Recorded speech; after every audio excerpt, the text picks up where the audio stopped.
Les humains sont des êtres pluricellulaires, c'est-à-dire qu'ils sont issus de la rencontre entre le gamète mâle, le spermatozoïde, et le gamète femelle, l'ovocyte. Mais comment passe-t-on à ce stade ? Il s'agit d'un processus de division cellulaire que l'on appelle la mitose. Ce processus a la particularité de conserver l'information génétique entre toutes les cellules filles qui sont issues de la cellule œuf. Dans la vidéo précédente, nous avons parlé de la compaction de l'ADN sous la forme de chromosomes. J'avais alors précisé que l'ADN était ainsi compacté seulement au cours de la division cellulaire. Pour illustrer la mitose, je vais prendre l'exemple de cette cellule qui aurait 4 chromosomes, c'est-à-dire 2 paires de chromosomes homologues. Ce n'est donc pas une cellule humaine, puisque nos cellules humaines ont 23 paires de chromosomes homologues. Vous remarquez que les chromosomes d'une même paire sont représentés d'une couleur différente. En effet, lors de la fécondation, la moitié du matériel génétique est apportée par le père et l'autre moitié par la mère. Il y a donc un chromosome d'origine paternelle et un chromosome d'origine maternelle. On remarque également que chacun de ces chromosomes possède 2 chromatides.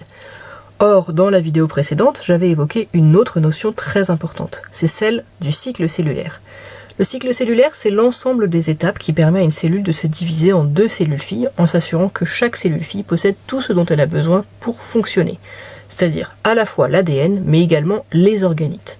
Comme vous le voyez ici, le cycle cellulaire est composé de 4 phases. La première phase, c'est la phase G1. C'est une phase de croissance. La cellule augmente en taille. Elle se prépare ainsi à la phase numéro 2, c'est la phase appelée S. Lors de la phase S, il y a réplication de l'ADN.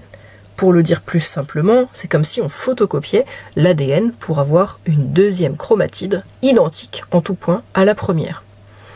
La phase G2 est également une phase de croissance. Et enfin, on arrive à la phase M, c'est-à-dire la phase de division cellulaire. Une cellule se divise en 2 cellules filles. On appelle l'ensemble de la phase G1, S et G2 l'interphase.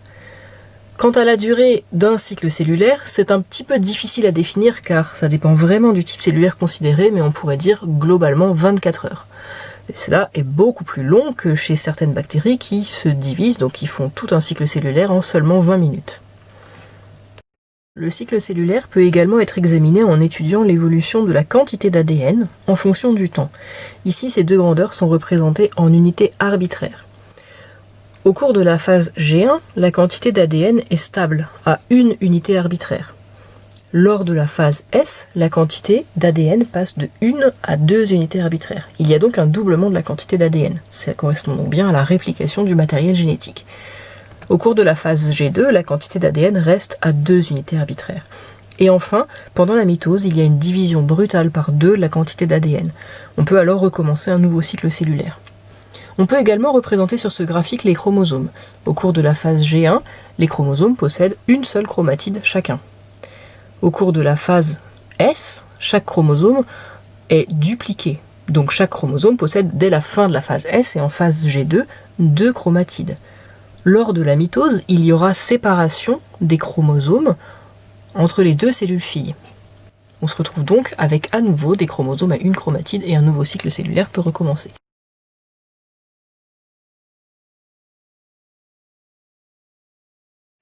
La première étape de la mitose, c'est la prophase. Au cours de la prophase, il y a 2 événements majeurs qui interviennent. D'abord, la condensation des chromosomes. En effet, le plus grand des chromosomes humains fait jusqu'à 7 cm de long, sachant que la double hélice d'ADN fait seulement 2 nanomètres, donc 2 × 10 puissance moins 9 mètres de large. S'il n'y avait pas compaction de ce matériel génétique, l'ADN s'en mêlerait. Il serait extrêmement difficile de séparer de manière équitable le matériel génétique entre les 2 cellules filles. La disparition du noyau est le deuxième événement qui se déroule pendant cette phase, et c'est un autre élément qui facilite la répartition équitable du matériel génétique.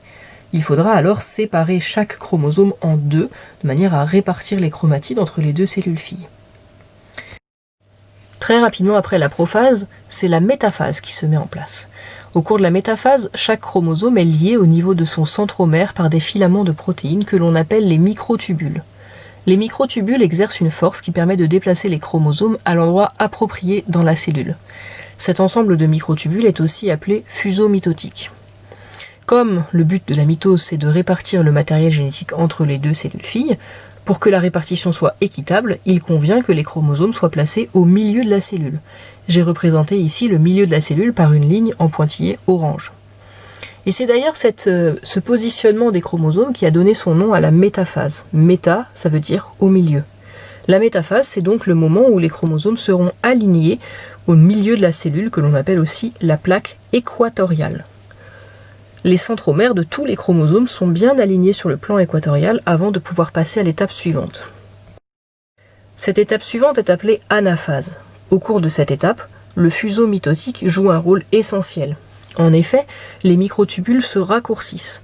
Comme ils exercent toujours une traction sur les chromosomes, cela va permettre de tracter les chromatides vers les pôles opposés de la cellule. Cela signifie que chaque chromosome se sépare en deux au niveau de son centromère, et puis que la force de traction qui est exercée par le fuseau est telle que les chromosomes migrent vers les pôles opposés de la cellule. Pendant cette étape, il y a également répartition des organites de manière équitable entre ce qui va bientôt devenir les deux cellules filles à partir de la cellule mère.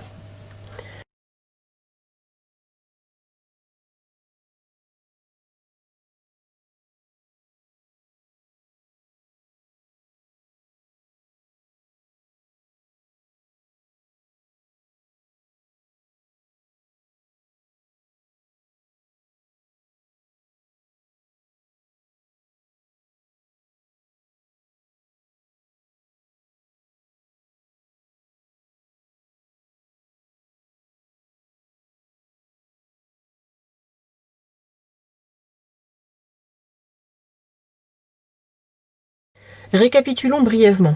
La mitose commence avec la prophase, qui voit les chromosomes se condenser et le noyau disparaître. Il y a ensuite la métaphase qui correspond à l'alignement des chromosomes au milieu de la cellule. Ces chromosomes sont attachés avec des microtubules. Lors de l'anaphase, les microtubules tirent sur les chromosomes, il y a donc séparation au niveau du centromère et les chromatides migrent vers les pôles opposés de la cellule. On termine alors avec la télophase, au cours de laquelle le noyau se reforme autour des lots de chromosomes nouvellement séparés et les cellules filles s'individualisent. On peut alors recommencer une nouvelle étape. Merci de votre attention.